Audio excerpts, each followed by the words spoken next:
The day the sky changed color was the day everything changed for Earth. It started as a normal Tuesday morning in June.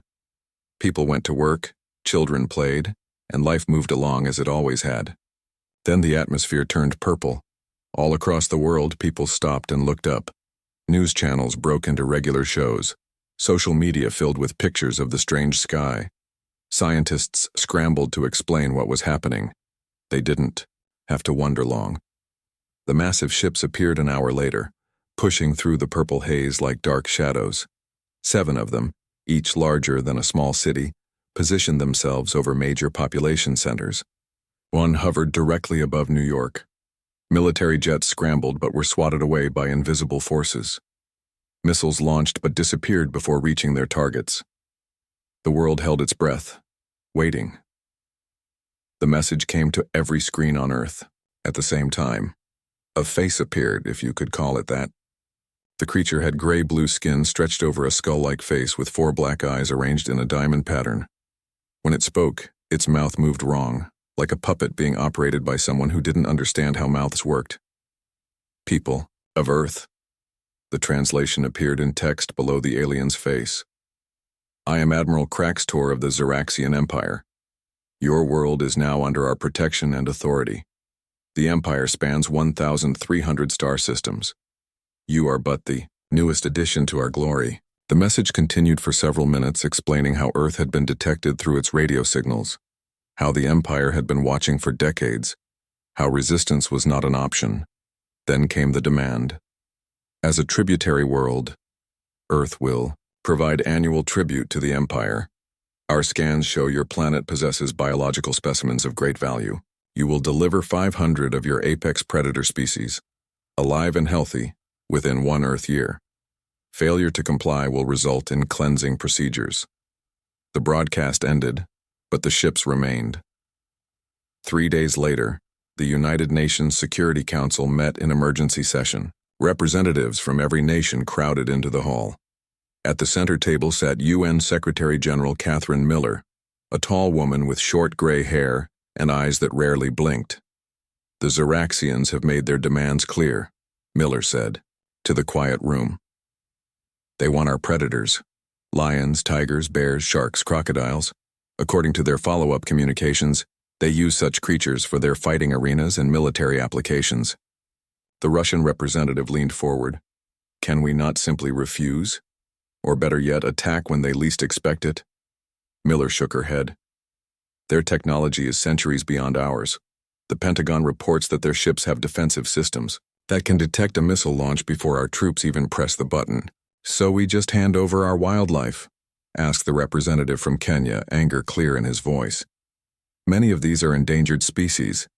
The Chinese representative tapped her pen against the table. Perhaps we should consider finding a different kind of tribute. Surely they would accept gold or other minerals instead. They were very specific, Miller replied. Their scans show that Earth has an unusually high number of dangerous predator species compared to other worlds they've encountered. Apparently, that makes us valuable to them. A man at the back of the room stood up. He wasn't part of the usual. Diplomatic corps and many heads turned to look at him. Major John Reeves wore a simple green military uniform with minimal decorations. His face was weathered, with lines around his eyes that came from squinting in bright sunlight for many years. Secretary General, if I may, he said in a deep, steady voice. I've been called in as a consultant because before I joined the Army, I worked as a wildlife conservationist specializing in large predators. I have a suggestion. Miller nodded for him to continue. The Zeraxians want our predators, but they didn't specify what condition these animals should be in, other than healthy. What if instead of simply capturing wild animals, we begin a program to train them? Murmurs filled the room. Train lions and sharks? Someone scoffed. Like circus animals? Reeves shook his head. Not like circus performers. Like partners. My time in Africa and Asia showed me that many so-called wild animals can form bonds with humans under the right conditions. What if we created a program to selectively breed and train Earth's predators, making them respond to human handlers? The room grew quiet as people considered this. To what end, Major? Miller asked. The Xeraxians expect us to simply hand over scared, wild animals. But what if we delivered predators that responded to human commands? It could give us an advantage they don't expect. At minimum, it would buy us time while we look for other options. Miller thought for a moment, then turned to her aide. Get me everything we have on animal training programs worldwide. Military, entertainment, conservation, all of it. She looked back at Reeves. Major, I'm assigning you to head up a new task force. We're calling it the Predator Response Team. You'll coordinate between military personnel and wildlife experts worldwide. Yes, ma'am, Reeves replied. 1 month later, Major Reeves stood at the edge of a large compound in Wyoming. The facility had been a wildlife research center before. Now it was surrounded by high fences and guard towers. Inside, construction crews worked day and night, building special habitats and training grounds. Dr. Lisa Graves walked up beside him. She had been the head geneticist at a major research university before the aliens came. Now she led the scientific side of the Predator Response Team. The first specimens arrive tomorrow, she said, pushing her glasses up her nose. 10 gray wolves, 6 grizzly bears, and 4 mountain lions to start with. Reeves nodded. How's the neural interface coming along? Initial tests are promising, Graves replied. We've adapted some medical technology and combined it with designs we've gleaned from studying the Xeraxian communication devices. In theory, it should allow a basic emotional connection between handler and animal. In theory, Reeves repeated. I guess we'll find out soon enough. He looked up at the purple sky where one of the alien ships still hovered, constantly watching. We have 5 months until the first progress inspection. We need to show them something impressive enough to buy us more time. Across the world, similar facilities were being established. In the Florida Everglades, another team prepared for alligators and panthers. In South Africa, a compound readied for lions and hyenas. And deep in the Pacific Ocean, a converted oil platform was being transformed to house sharks and killer whales. Humanity had always feared its predators. Now their survival might depend on learning to work with them.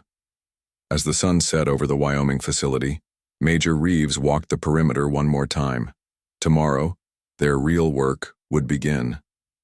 He touched the small metal disc behind his ear, the prototype neural interface that would either change everything or fail completely.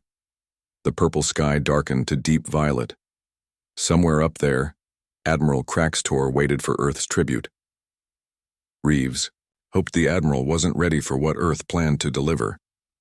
6 months passed since the aliens arrived. The Wyoming complex had changed. What started as empty buildings now buzzed with activity. The sound of animals echoed across the valley. Major John Reeves walked through the main training yard. A woman in a white lab coat approached him. Dr. Lisa Graves had dark circles under her eyes from working long hours. How are the new neural interfaces working? Reeves asked. Better than expected, she said. The version 3 models allow handlers to sense what the animals are feeling. Some handlers even report flashes of what their animals are seeing. Reeves nodded. He touched the small disc behind his own ear. His connection to a 4-year-old male gray wolf named Shadow had grown stronger each week. They stopped at a large training pen where a man worked with 3 grizzly bears. The bears were massive, over 8 feet tall when standing. Yet they followed the man's hand signals perfectly, moving in formation. Alan has made amazing progress, Dr. Graves said.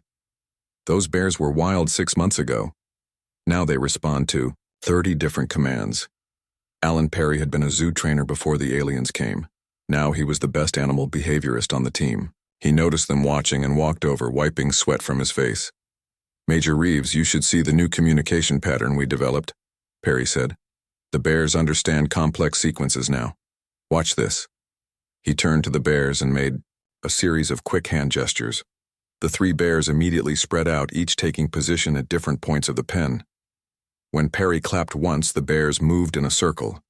When he clapped twice, they each raised up on their hind legs, looking for all the world like soldiers standing at attention. Impressive, Reeves said. But will it be enough? They all knew what he meant. In 2 weeks, Admiral Craxtor would return for the first inspection. If the humans couldn't show real progress, the consequences would be severe. Reeves continued his tour of the facility. In the genetics lab, scientists worked with blood samples and computer models. They had made breakthroughs in understanding how predator minds worked. Some animals had been selectively bred for intelligence and trainability. In the water facility, Grace Wong worked with a team of marine biologists. They had made the most surprising discoveries. The large pool contained 4 killer whales that communicated with their handlers through the neural interfaces better than any land animal. Orcas are naturally social, Wong explained as a killer whale surfaced nearby. Their brains are already wired for complex communication within their pods. The neural interface just gives them a new pod member, a human one. Wong placed her hand on the water's surface. A huge black and white shape glided over. The killer whale gently touched its head to her palm. River and I can share images now, Wong said. Not just feelings. Yesterday she showed me a memory from when she was a calf. Reeves was impressed. The Admiral will want to see this. That night, Reeves sat in his office reviewing reports from facilities around the world. The Sahara compound had success with lions and cheetahs. The Amazon base had trained jaguars and anacondas. The Australian Outback Station worked with saltwater crocodiles. Progress was good, but problems kept appearing. Last week, a handler in South Africa died when his neural interface malfunctioned, causing a sensory feedback loop with a black mamba snake. In Russia, 3 enhanced wolves escaped their compound and couldn't be recaptured. Time was running out. They needed a breakthrough. A knock at his door interrupted his thoughts. Dr. Graves entered, looking excited. "We did it," she said, placing a tablet on his desk. "The breakthrough we needed." Reeves looked at the screen. It showed brainwave patterns, 1 human, 1 animal, running in sync. "What am I looking at?" he asked. "We've discovered how to link multiple handlers and animals together in a network," she explained. "Not just one-to-one connections, but true group communication. A handler can direct commands to several animals at once, and the animals can coordinate with each other." Reeves leaned forward. "Show me." The next morning they gathered at the main testing ground. 5 handlers stood in the center, each wearing the new neural interface. Around them in a loose circle stood their animal partners. 2 wolves, a mountain lion, a bear, and a golden eagle perched on a stand. Perry gave the signal to begin. What happened next amazed even Reeves. The handlers didn't speak or gesture. They simply focused their thoughts. The animals moved as one unit, flowing around obstacles in the training ground like water. The eagle took flight, circling above. When it spotted the hidden target dummy, the information passed through the network. The land predators immediately changed direction, converging on the target from different angles. In less than 30 seconds, they had located and surrounded the dummy. The mountain lion stood guard while the wolves circled and the bear waited in reserve.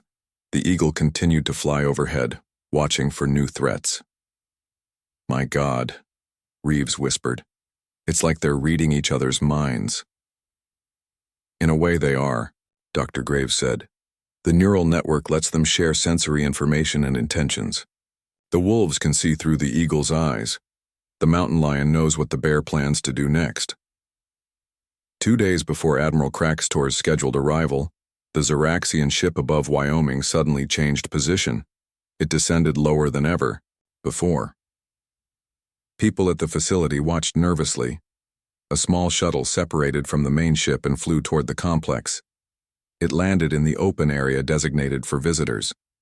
The door opened, and 3 Xeraxians stepped out. Their tall, thin bodies moved with strange grace. 4 black eyes scanned everything. "They're early," Reeves said, straightening his uniform. The lead alien approached. Unlike in their video messages, the Xeraxians wore translation devices that turned their clicks and whistles into English. "I am Observer Zexkrill," the alien said. "Admiral Crackstor sent me to evaluate your progress before his arrival." Reeves stepped forward. "We welcome you to the Wyoming complex. We have much to show you." The Observer's 4 eyes blinked in sequence. "The Admiral expected failure. He thought your primitive species would simply gather wild animals. Yet we detect complex neural technology here. We've been working hard. Reeves said carefully. Would you like to see a demonstration? Observer Zexkrill made a gesture to the other Zoraxians. Show me these trained beasts. If they fail to impress, your world's time may be shortened. As they walked toward the main demonstration area, Reeves touched the neural interface behind his ear. Through it, he felt Shadow's presence, alert and ready. All across the facility, handlers prepared their animal partners. Earth's first test had arrived early. Everything they had worked for would now be put to the trial. Observer Zexkrill and the two other Zoraxians followed Reeves to the main demonstration area. The aliens moved with odd, flowing steps. Their long arms nearly touched the ground. The watching humans tried not to stare.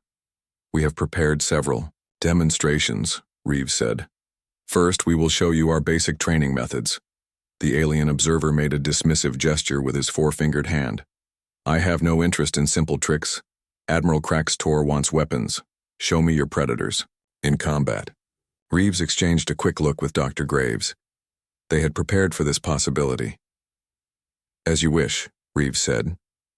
Please follow me to the combat area. They walked to a large fenced field. The ground was uneven, with rocks, small trees, and a shallow pond, different terrain types for different animals. A viewing platform stood at one end, safely elevated above the field. We have designed a combat demonstration using training drones, Reeves explained as they climbed the stairs to the platform. The drones will simulate enemy forces. The observer's 4 black eyes studied the field.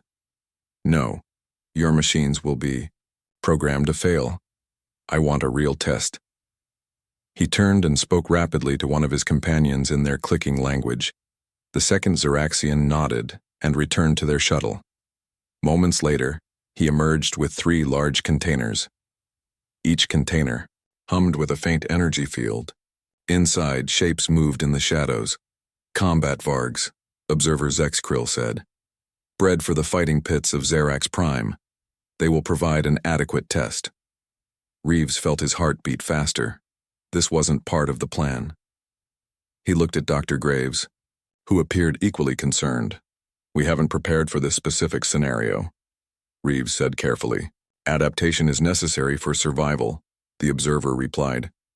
If your predators cannot adapt, they are useless to the Empire. The Zoraxian assistants moved the containers to the field entrance. They activated controls on the sides.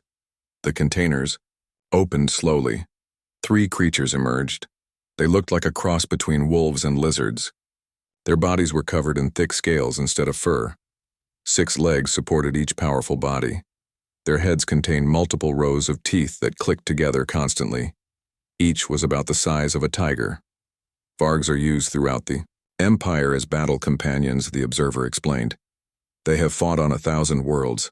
Let us see how your Earth predators compare. Reeves touched his neural interface. He sent a quick message through the handler network. Change of plans.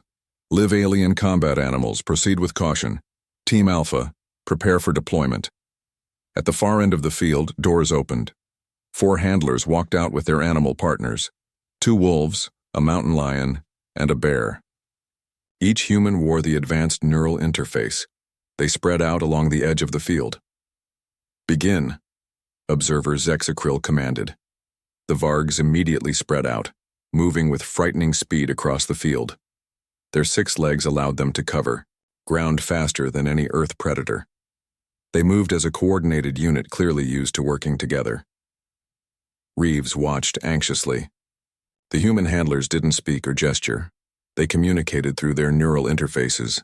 The Earth predators also spread out, but in a different pattern than the Vargs expected. The 2 wolves took positions on either side. The mountain lion climbed a rocky outcropping.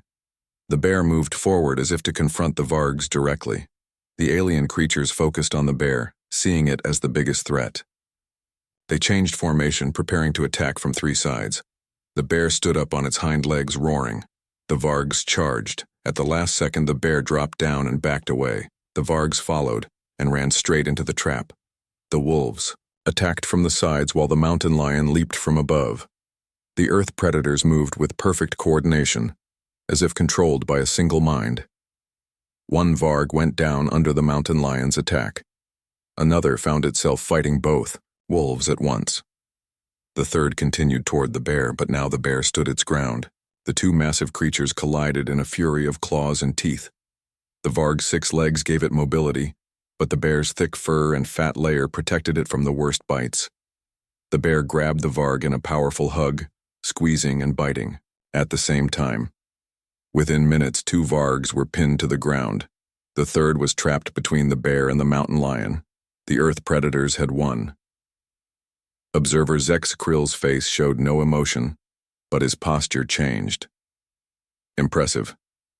Your animals fight well together, but the neural interfaces, they do more than just control the beasts, don't they? Reeves nodded. The interface creates a two-way connection. The handlers can direct the animals, but they also receive information from them. Enhanced senses, awareness of surroundings. Show me, the observer demanded. Reeves hadn't planned to reveal this aspect so soon, but they had no choice. He spoke into his communicator. Team Beta, proceed with the sensory demonstration. A new group entered the field. This time, 5 humans came out without visible animal companions. They wore the same neural interfaces but otherwise appeared unarmed. Where are their predators? The observer asked. On cue, shadows moved in the trees at the edge of the field. A golden eagle soared overhead. 2 foxes darted between rocks. A small wildcat prowled through the tall grass. And high above, a falcon circled. For this demonstration, the handlers will navigate an obstacle course using only the senses of their animal partners, Reeves explained. The field darkened as automatic. Covers extended over the viewing platform, blocking the sunlight. For the humans below, the field was now in near total darkness. Yet the handlers moved confidently. Their animal partners could see in the dark or, in the case of the birds, from above. Through the neural interfaces, the humans received this sensory information. They navigated unseen obstacles, found hidden targets, and even identified objects by smell through their animal partners. When the lights came back on, all 5 handlers stood in the center of the field, each holding a small flag they had retrieved from different hiding spots. Remarkable, observer Zex Krill said quietly. The Admiral must see this himself. He turned to Reeves. Your humans and animals share consciousness. This is unlike anything in the Empire's records. It is not what we expected from your world. Is that good or bad? Dr. Graves asked. The observer's 4 eyes blinked in sequence. That depends on what the Admiral decides. He will arrive tomorrow to see this himself. He paused, then added, prepare your best demonstrations. The future of your world may depend on it. As the Xeraxians returned to their shuttle, Reeves felt both hope and worry. They had impressed the observer, but Admiral Kraxtor would be the real test. And now the Admiral knew they had developed something unexpected. That night, as the alien shuttle rejoined the mothership above, Reeves met with his team. Tomorrow will decide everything, he told them. We need to show the Admiral that humans and Earth predators are more valuable as partners than as simple tribute. They worked through the night, preparing for the most important demonstration in human history. Admiral Kraxtor's ship arrived at dawn. It was massive, casting a shadow over the entire Wyoming complex. 5 smaller ships accompanied it, forming a V-shape in the sky. Reeves stood with Dr. Graves and the other team leaders in the main courtyard. None of them had slept much. They had spent the night preparing their best handlers and predators for the demonstration. Are we ready? Reeves asked softly.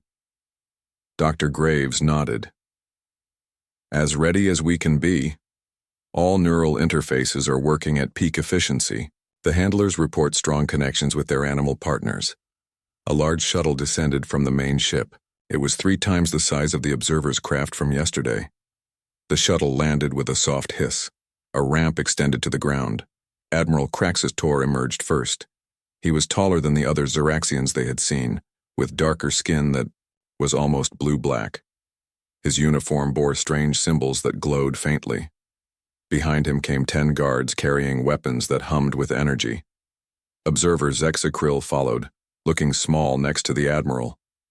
He approached Reeves and the team. Admiral Kraxtor, Supreme Commander of the 14th Imperial Fleet, the observer announced. He will evaluate your tribute offerings. Reeves stepped forward and bowed slightly. Admiral, welcome to Earth. We are honored to present our progress. The Admiral looked down at Reeves. His four eyes blinked slowly, one after another. Observer Zex Krill has made interesting claims about your Predator program. I find them difficult to believe. Humans are not known for their technological advancement. Perhaps we could show rather than tell, Reeves suggested. The Admiral made a gesture that might have been agreement. Proceed. They moved to a larger demonstration area than the one used yesterday. This field had been prepared overnight with various terrain features, a water section, rocky areas, dense trees, and open plains. For today's demonstration, Reeves explained, we will show how different Predator teams can work together in various environments. At his signal, handlers entered the field with their animal partners. The first team consisted of a woman with 2 timber wolves. The second had a man with a grizzly bear. The third featured Grace Wong with a killer whale in the water section. The fourth had Alan Perry with a mountain lion. The fifth was a surprise, a woman with 3 large birds of prey, an eagle, a falcon, and a hawk. Begin standard demonstration, Reeves said into his communicator. What followed impressed even the humans watching. The Predator teams moved through their environments with incredible coordination. The wolves scouted ahead, moving silently through the trees. The bear demonstrated its strength moving large obstacles. The mountain lion showed its climbing and ambush skills. The birds provided aerial reconnaissance while the killer whale patrolled the water. Through it all, the handlers barely spoke or gestured. Everything happened through the neural interfaces, a silent dance of human and animal minds working as one. Admiral Kraxtor watched without comment. His face revealed nothing, but observer Zexkrill seemed nervous. When the basic demonstration ended, the Admiral finally spoke. Interesting, but simple tricks do not make useful tribute. Show me how these creatures would perform in real combat situations. Reeves had anticipated this. With your permission, Admiral, we have prepared a more advanced demonstration. He touched his neural interface, sending a signal to the backup teams. New handlers entered the field with their Predator partners. These were special forces soldiers paired with the most aggressive predators. Wolves bred for size and strength, bears with enhanced muscle density, large cats with increased speed. These are our combat-ready units, Reeves explained. They have trained specifically for battlefield conditions. The Admiral made a gesture to one of his guards. The guard approached carrying a case similar to the ones that had contained the Vargs yesterday but larger. Test them against this, the Admiral said. The guard opened the case. A creature emerged that made the Vargs look tame by comparison. It stood on 2 powerful legs with 4 smaller arms extending from its torso. Its head contained multiple eyes that moved independently of each other. The skin appeared metallic in places, suggesting cybernetic enhancements. A Dracor war beast, the Admiral said. The finest battle creature in 3 sectors. It has killed 50 opponents in the Imperial arenas. The creature roared, revealing rows of needle-like teeth. The human handlers tensed visibly, their animals responding to their anxiety through the neural links. Begin, the Admiral commanded. The Dracor charged forward with frightening speed. 2 wolf handlers directed their animals to flank the creature, while the bear handler moved his animal to intercept. The Dracor focused on the bear, seemingly identifying it as the largest threat. What happened next surprised even Reeves. As the Dracor approached the bear, the animal suddenly dropped down, revealing a pit that had been concealed in the ground. The alien creature stumbled, falling partially into the trap. The wolves attacked from both sides while the bear recovered and joined the assault. The Dracor fought viciously, its 4 arms striking in different directions. One wolf was thrown several meters through the air. The other managed to bite down on one of the creature's limbs. The bear tackled the Dracor, using its massive weight to pin the alien beast. For a moment it seemed like the Earth predators would win. Then the Dracor revealed hidden weapons, spines that extended from its body, forcing the bear to release its hold. The creature regained its footing and prepared to attack again. That's when Grace Wong gave a signal. From the water section, The killer whale launched itself with incredible force, sliding along a water channel that extended further than anyone had noticed. The massive marine predator slammed into the Dracor from behind, its jaws closing around the creature's torso. The combined attack of land and sea predators finally overwhelmed the Dracor. It collapsed to the ground, surrounded and subdued. Admiral Kraxtor's eyes widened slightly, the first real emotion he had shown. Most unexpected. A coordinated attack using different species from different environments. He turned to Reeves. You have done more than simply train animals. You have created something new. Observer Zex Krill moved closer to the Admiral. As I reported, sir, the neural interfaces allow for complex coordination between human and animal. The synergy creates combat units that are more than the sum of their parts. The Admiral was quiet for a long moment. Then he said something unexpected. You understand, of course, that this changes everything. In what way, Admiral? Reeves asked carefully. Simple predators as tribute would have sufficed. But this... He gestured toward the field where the handlers were tending to their animals.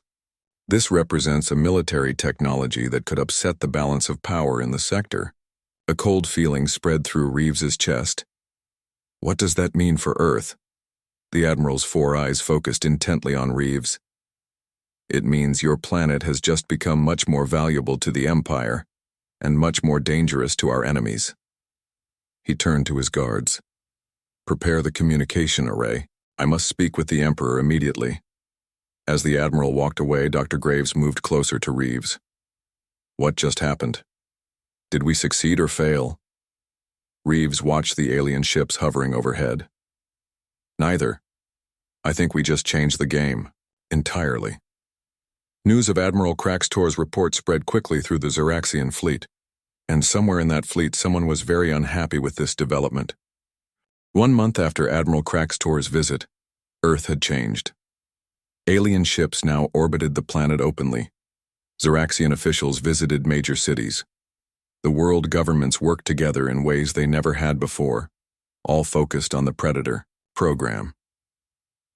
At the Wyoming complex, Reeves sat in a new conference room built specially for meetings with the aliens. Dr. Graves entered, carrying a tablet with the latest reports. The new training facilities are operational in 20 countries now, she said. We have over 500 handler-predator pairs ready for evaluation. Reeves nodded.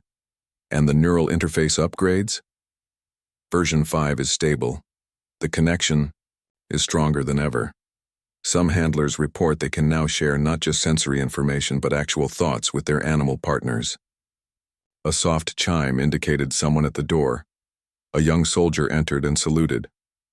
Sir, the Xeraxian transport has arrived. Admiral Kraxtor requests your presence. Reeves and Dr. Graves followed the soldier to the landing area. A large shuttle sat on the pad, different from the ones they had seen before. It was sleeker, with gold markings along its hull. The door opened. Admiral Kraxtor emerged, followed by several other Xeraxians wearing elaborate uniforms. Major Reeves, the Admiral said. The Emperor has made his decision regarding Earth. Reeves felt his heart race. The past month had been filled with uncertainty. After the Admiral's report to the Emperor, communication had been minimal. Everyone on Earth feared what might come next. We are ready to hear the Emperor's decision, Reeves said formally. The Admiral gestured to the shuttle. Not here. You will come with us. The Emperor wishes to address Earth's representatives directly. Reeves hesitated. Where exactly would we be going? To the Imperial flagship. It has entered your solar system and awaits beyond your moon. 2 hours later, Reeves found himself aboard the largest vessel he had ever seen. The Imperial flagship made Admiral Kraxtor's ship look tiny by comparison. Reeves, Dr. Graves, Secretary General Miller, and representatives from major world governments stood in a vast chamber with walls that seemed to be made of living metal. At the center of the chamber was a raised platform. Above it, a large holographic image flickered to life. The face that appeared was similar to other Xeraxians, but with skin that was almost white. 6 eyes, not 4, blinked at them. I am Emperor Zekthrall, sovereign of the Xeraxian Empire. The translation came through their earpieces. Your world has provided something unexpected. The human representatives bowed slightly. When we discovered your planet, we expected simple tribute, the Emperor continued. Instead, you have demonstrated innovation that has impressed even our most experienced military minds. The hologram shifted, showing images of the Predator teams during their demonstrations. The neural bonding technology you have developed is unlike anything in our records. It creates fighting units that combine human intelligence with animal strength and instinct. Secretary General Miller stepped forward. Your Majesty, we are pleased that our efforts have impressed you. May we ask what this means for Earth's status within your empire? The Emperor's 6 eyes blinked in sequence. It means your status has changed. Earth will not be a simple tributary world. Instead, you will become a specialized military production center. The humans exchanged glances. This didn't sound like freedom, just a different kind of servitude. With respect, Your Majesty, Reeves said carefully, we had hoped our demonstration would show that Earth would be more valuable as an ally than as a subject. A sound came from the Emperor that might have been laughter. Bold words from a species that has barely left its own planet. Before anyone could respond, alarms blared throughout the ship. The hologram flickered as the Emperor turned to speak to someone off-screen. Admiral Kraxitor rushed into the chamber. Majesty, we are under attack. Sub-Commander Vexicandar has brought 3 battle cruisers. They have opened fire on the flagship. The ship shuddered as something struck it. The lights dimmed briefly. The traitor moved sooner than expected, the Emperor said. He fears the new human weapons. Another blast rocked the ship. Several humans fell to the floor. Your Majesty, Reeves said quickly, we have our best handler Predator teams on board. They were brought as a demonstration for you. Let us help defend the ship. The Emperor studied him for a moment. You would fight for us? We would fight with you, Reeves corrected. Against a common enemy. The Emperor nodded. Admiral, allow the humans to deploy their teams. Minutes later, Reeves led 20 handlers through the massive ship. Each wore their neural interface and was linked to their predator partner. Wolves, bears, big cats, and even smaller predators like foxes and birds of prey moved alongside them. The traitors have boarded on level 7, Admiral Kraxistor informed them through a communication device. They seek to reach the Emperor's chambers. The human predator team spread out through the ship's corridors. Through their neural links, the animals could detect enemies that the ship's sensors missed. The birds flew through large open areas, providing aerial views of the battle. The wolves tracked by scent following the trail of the invaders. Reeves, linked with Shadow, his gray wolf partner, led one team toward the main breach point. They encountered their first enemy soldiers at a junction of corridors. The rebel Xeraxians were surprised to face Earth predators in space. The wolves attacked first, moving with incredible speed.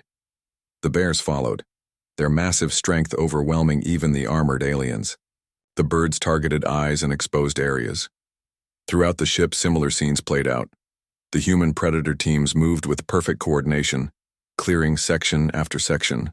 Their neural links allowed them to communicate silently, outmaneuvering the invaders who relied on communication devices the humans could hear. When they reached the Emperor's chambers, they found Sub-Commander Vexcandar himself, with his elite guards attempting to break through the final door. The Sub-Commander turned, his 4 eyes widening at the sight of humans with Earth predators aboard an Imperial vessel. This is what I feared, he hissed. Humans spreading through the galaxy with their beasts. The natural order overturned. Reeves stepped forward, Shadow at his side. Surrender, Sub-Commander. Your forces are being defeated throughout the ship. Instead of surrendering, Vexcandar raised his weapon. Before he could fire, Shadow leaped, faster than any normal wolf. The other predators joined the attack. The rebel guards fought back but were overwhelmed by the coordinated assault. When it was over, Vexcandar lay on the floor, disarmed and surrounded by growling Earth predators. 3 days later, the humans stood again before the Emperor. This time they were joined by their predator partners. You have proven yourselves not just innovative but loyal, the Emperor said. Such service cannot go unrewarded. He gestured, and a document appeared as a hologram before them. A new treaty, he explained. Earth will not be a subject world, but a special ally of the Empire. Your Predator program will continue, but under joint control. Human Predator teams will serve as elite units throughout Imperial space, and in return, Earth will receive advanced technology and protection. Secretary General Miller read the document carefully. And our independence? Guaranteed. Within the framework of alliance, the Emperor said. You have shown that humans and their animal partners are more valuable working willingly than under compulsion. 1 year later, Reeves stood on the observation deck of the Earth's first faster-than-light ship built with Xeraxian technology. Beside him stood Shadow, now older and battle-scarred but still alert and powerful. First day at the new academy, Dr. Graves said, joining him at the window. Below them, on a terraformed section of Earth's moon, stretched the interspecies training academy. Aliens from across the Empire had come to learn the human method of neural bonding with creatures from their own worlds. Did you ever think it would turn out this way? She asked, when they first demanded tribute. Reeves smiled, reaching down to stroke Shadow's head. Never. I just wanted to buy us time. He looked out at the stars. Instead, we found our place. Out there. In the training fields below, humans and aliens worked side by side with creatures from a dozen worlds. Earth's predators had not only saved their planet, they had changed the galaxy.